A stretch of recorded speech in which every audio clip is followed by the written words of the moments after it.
piensa su rol y cuáles son sus prioridades en este 2022 que se aproxima, tan decisivo para Brasil y para la región en su conjunto? Hola, Bernarda. Mira, Bernardo, en primer lugar es un placer para mí hablar con la televisión pública. Quería decirte que mi papel en este momento en la política brasileña es intentar organizar las fuerzas de izquierda y las fuerzas democráticas con el objetivo de derribar al actual gobierno que es de extrema derecha y que es un gobierno que no está gobernando el país. En realidad, Brasil no tiene gobierno. La segunda cosa es que tengo un enorme deseo de recuperar a Brasil. Y tengo el deseo de que si soy candidato en Brasil y gano las elecciones, intentar reorganizar a Sudamérica. Porque hay algo sagrado. O nosotros nos convencemos de que individualmente somos frágiles, débiles, y que si nos unimos en un programa de desarrollo, de crecimiento, de comercio exterior, involucrando a nuestras universidades, a nuestros empresarios, involucrando a nuestros sindicatos, creando instituciones multilaterales fuertes, podemos hacer un contrapeso a la Guerra Fría entre Estados Unidos y China, la llamada guerra tecnológica. Debemos recuperar posibilidades de hacer la diferencia como bloque, como homogéneo. Pero yo sueño con eso. Creo en eso, casi lo logramos hacer y creo que Latinoamérica vivió el mejor momento cuando estuvieron con los gobiernos progresistas. Hubo más crecimiento, mejor distribución de renta, más aumento de sueldos, más universidades. Es posible crear un otro mundo a partir de nuestra querida Sudamérica. Presidente Lula, ¿cuáles serían las bases de este marco de alianza y cuáles los límites también para la construcción de esta alianza? Los límites de la construcción de la alianza es la defensa de los principios democráticos. Esta alianza se construirá en base a un programa que pueda despertar en el pueblo trabajador la seguridad de que la economía va a crecer, de que tendrá más empleo y que va a usufructar los beneficios de este crecimiento.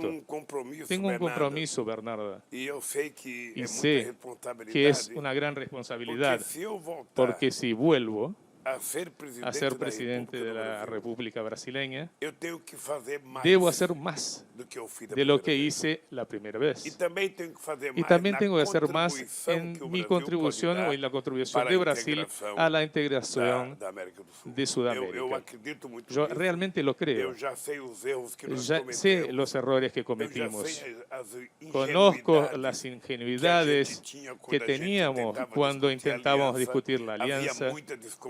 Había una gran desconfianza y bueno, eso tiene que romperse. Latinoamérica, Sudamérica, no nació para ser pobre eternamente. En algún momento vamos a tener que convertirnos en una región desarrollada y eso depende de nuestros gobiernos.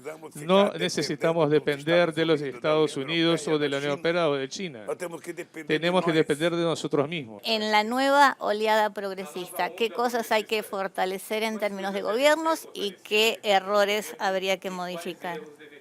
Olha, eu não quero nem discutir o que aconteceu comigo. ¿Qué pasó conmigo? Porque eso es menos importante do que o que eu quero que lo que quiero que suceda para o povo brasileiro, para el para o pueblo povo brasileño, argentino, para el para o pueblo povo da argentino América y do Sul. para el pueblo de Sudamérica. Eu penso que Creo nós que precisamos nosotros necesitamos fortalecer instituciones multilaterales que nos coloquem ubiquen en una posición de independencia respecto al mundo. Por ejemplo, el Banco de Sur.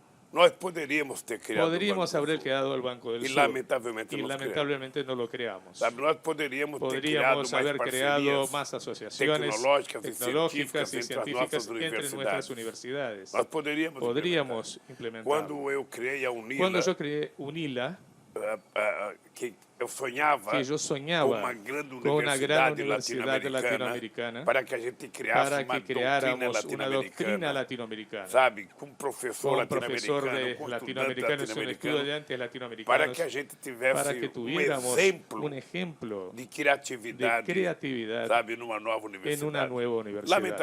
Lamentablemente, UNILA funciona, pero en mucho menor medida de lo que yo preveía. Y estoy convencido que debemos crear el Banco del Sur, debemos crear el Consejo de Defensa de Sudamérica, y vamos a tener que crear otros mecanismos en el que no se dependa del gobierno, porque es necesario separar el rol de nuestras relaciones internacionales, el papel de las instituciones multilaterales, el rol del Estado como el rol del gobierno. Presidente Lula, usted hablaba de la diferencia entre políticas públicas a largo plazo y políticas coyunturales de algunos gobiernos. ¿Sobre qué base podría reconstruirse el Mercosur? Un poco lo dijo en términos de políticas de Estado para hacer una alianza mucho más fuerte de lo que fue en su momento. Podría darte un ejemplo, Bernarda. Al comienzo de mi gobierno, la gran discusión que había en Sudamérica era la implementación del ALCA, el Acuerdo de Libre Comercio de las Américas. Y nosotros creíamos que no era posible aceptar el ALCA porque ALCA no tenía en cuenta a los menores, para los países más chicos. Era casi un acuerdo directamente entre la industria brasileña con la industria norteamericana. Y nosotros no lo queríamos. Y decidimos fortalecer al Mercosur. Cuando empezamos la relación entre Brasil con Argentina, por ejemplo, todo el flujo comercial con Argentina era de solo 9.000 millones de dólares. En el 2011, nosotros teníamos 39.000 millones de dólares. O sea, 30.000 millones más. Y ahora solo tenemos 16.000 millones de flujo comercial. Es muy poco. Porque Argentina tiene un potencial extraordinario. Brasil también. Es necesario que los países más grandes ayuden al crecimiento de los países más chicos, facilitando el comercio, haciendo que empresas puedan instalarse en estos países y producir para exportar para nosotros mismos. Entonces, la política de Estado, que nosotros probamos que funcionaba, el acuerdo automotriz con Argentina fue un éxito sensacional. Y nosotros podríamos seguir haciendo cosas, creciendo juntos. Siempre creo que la relación no es hegemónica entre un país y el otro. Nosotros debemos construir una asociación. Siempre tiene que ser una pista de ida y vuelta. Deben ganar los dos países. Los dos países se deben sentir cómodos. Y el resultado de esa comodidad debe ser la mejor calidad de vida del pueblo. Ya lo hicimos una vez, lo hicimos con competencia y podemos con mucho más competencia ahora. Usted hablaba de la alianza política necesaria, de ampliar los márgenes para tener un triunfo electoral en las próximas elecciones. Sabemos que es distinto una alianza electoral a una coalición de gobierno. ¿Cuáles serían los ejes de esta coalición? Bernarda, yo tengo un problema. Yo solo puedo volver a ser presidente de Brasil para mejorarle la vida al pueblo. Yo tengo que crear más empleos. Es necesario terminar con la desigualdad y terminar con el hambre. Ya lo hicimos una vez.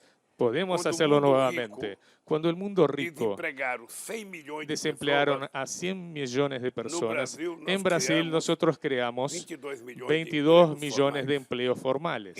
Entonces, es posible hacerlo. Es posible hacer que la economía crezca. Y yo tengo un lema. El lema es poco dinero en la mano de muchos, se llama distribución de riqueza. Mucho dinero en la mano de pocos se llama concentración de riqueza. Entonces el éxito de Brasil, el éxito de Argentina, es hacer que el pobre tenga un poco de recursos para que se transforme en trabajador y consumidor. Cuando el pobre se convierte en consumidor, cuando puede comprar comida, cuando puede comprar ropa, cuando puede comprarse zapatos, cuando puede comprarse un coche, la economía avanza.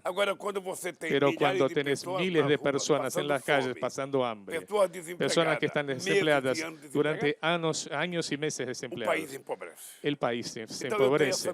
Entonces yo tengo esa misión. No es una misión que alguien me dio, es una misión que yo tengo en mi conciencia. Es posible que mejoremos la vida del pueblo. Y por supuesto que tengo que hacer una alianza con personas que me ayuden a gobernar. Porque es más fácil ganar una elección que gobernar. Gobernar, vas a intentar poner en práctica tu teoría. Y no siempre es fácil hacerlo. Ya lo hice una vez. A mí me gusta hacerlo. Es posible hacerlo. Y no lo tratas al pobre desde el punto de vista sociológico, desde el punto de vista filosófico o desde el punto de vista académico. El pobre lo tratas cuando pones tu corazón para tomar las decisiones. El pobre debe estar en el presupuesto nacional. Cuando el gobierno se sienta a la mesa con sus ministros para elaborar el presupuesto, debe saber cuál es la parte de los pobres. Porque si lo deja a lo último, si lo deja para darle a los pobres lo que va a sobrar, no va a sobrar nada. Porque la élite burocrática se lleva todo. Y no queda nada. Los militares se quedan con otra parte y no queda nada para el pobre. Yo todavía, si gano las elecciones en Brasil, voy a tener un año para trabajar con Alberto Fernández. Y vamos a poder probar que nosotros seremos capaces de presentarle al mundo una propuesta de desarrollo que pueda darle dignidad a nuestros pueblos. Usted ya lo demostró durante sus años de mandato. Después se unió el establishment brasileño para que usted no tuviera una tercera presidencia. ¿Qué cambió en Brasil? No la popularidad, porque siempre la tuvo, sino qué cambió para que le permitan o para poder ser probablemente el próximo presidente de Brasil. Yo creo que todas las mentiras que contaron contra PT, que las contaron para hacer el golpe contra la presidenta Dilma Rousseff y que contaron para poder ponerme en la cárcel, ya todo eso se desmintió. O sea, la sociedad brasileña hoy en día sabe que un juez brasileño, junto con el Ministerio Público brasileño, una parte del Ministerio Público, se unieron al Departamento de Justicia de Estados Unidos para intentar hacer política de destrucción de lo que era el éxito de Brasil. Petrobras, porque habíamos descubierto la mayor reserva de petróleo del siglo XXI y habíamos decidido que el petróleo era del pueblo brasileño y las petroleras del mundo no lo aceptaron nunca. El objetivo de destruir nuestra industria de ingeniería, que ocupaba un espacio extraordinario en todo el continente, en todos los continentes, y el intento de destruir nuestra industria de óleo y gas. Yo tenía una industria naviera que contenía 3.000 trabajadores, ahora tiene 82.000 trabajadores y se destruyó para comprarle barcos a China, para comprarle barcos a Corea, para comprarle barcos a Singapur. O sea, en un desarme total de la industria nacional. Eso es lo que pasó. El PBI industrial de Brasil ya fue del 30%. Hoy en día es de solo el 11%. Eso significa que como Argentina, Brasil también está desindustrializándose. Y cualquier acuerdo con la Unión Europea pasa por lo que los europeos reconozcan que Argentina, que Brasil, que Bolivia, que Uruguay, que Paraguay, que todos estos países tienen el derecho de industrializarse para poner más valor agregado a lo que producen. ¿Cómo sortear esta gran limitación de nuestras democracias y transformar la representación social en representación política? De que se tenga un gobierno progresista con un Congreso conservador. Es necesario que le digamos al pueblo de manera sistemática que es necesario que el voto sea más o menos combinado. Cuando se lo vota a un presidente de la República porque crees en ese presidente, tienes que votar a un Congreso que piense más o menos de la misma manera que el presidente. Porque si no, solo las ganas del presidente no solucionan el problema. Y es lo que vamos a tener que hacer en esta campaña.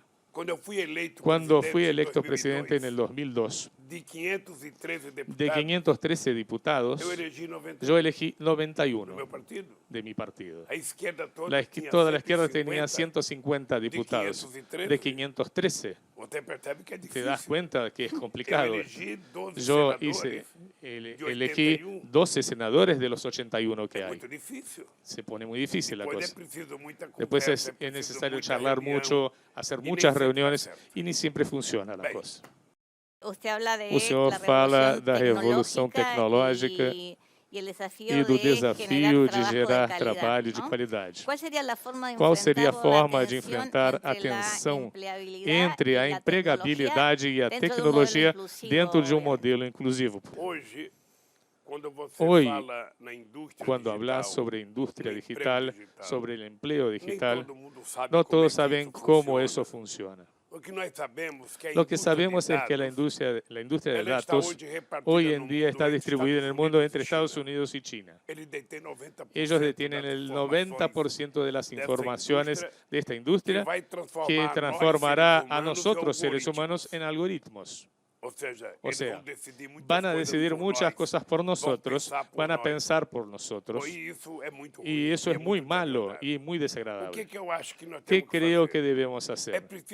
Es necesario que nosotros tengamos en Argentina, en Brasil, en todos los demás países, la humildad de juntar las universidades, unir a los empresarios y juntar al gobierno para intentar vencer ese desafío del nuevo empleo que tenemos que crear. Las universidades van a tener que tener un rol importante en la redefinición de la empleabilidad de esta juventud que está desesperanzada.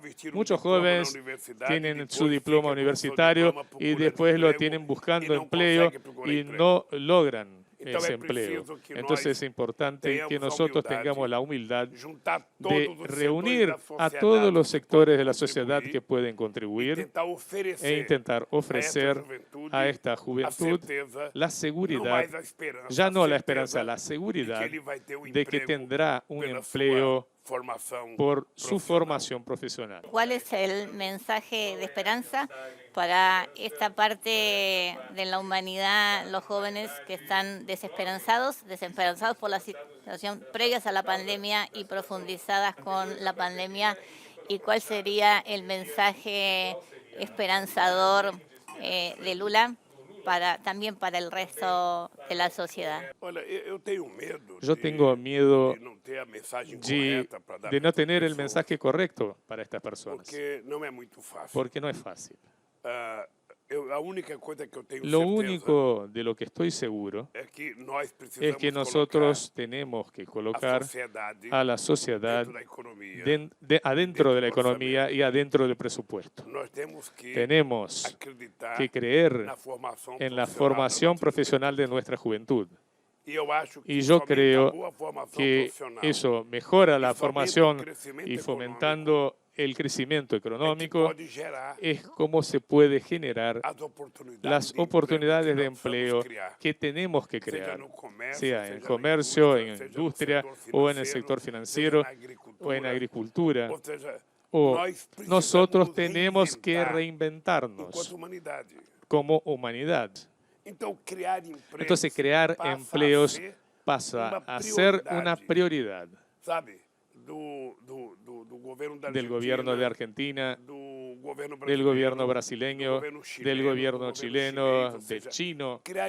Crear empleo es lo único que nos asegurará que la sociedad va a poder crecer en armonía y en paz. Y nosotros vamos a disminuir la violencia, principalmente la violencia contra la mujer, la violencia contra los jóvenes, la violencia contra el negro, en el caso de Brasil. Y eso solo terminará cuando el Estado haya cumplido sus obligaciones. Porque el Estado es muy ausente de las necesidades del pueblo. Entonces es eso. Tenemos que definir para quién queremos gobernar. ¿Para qué?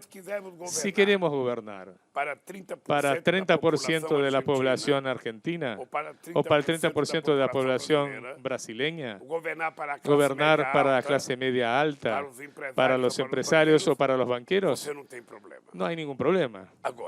Ahora, si querés gobernar para toda la Argentina con una fuerte política de inclusión social, vas a tener que romper barreras.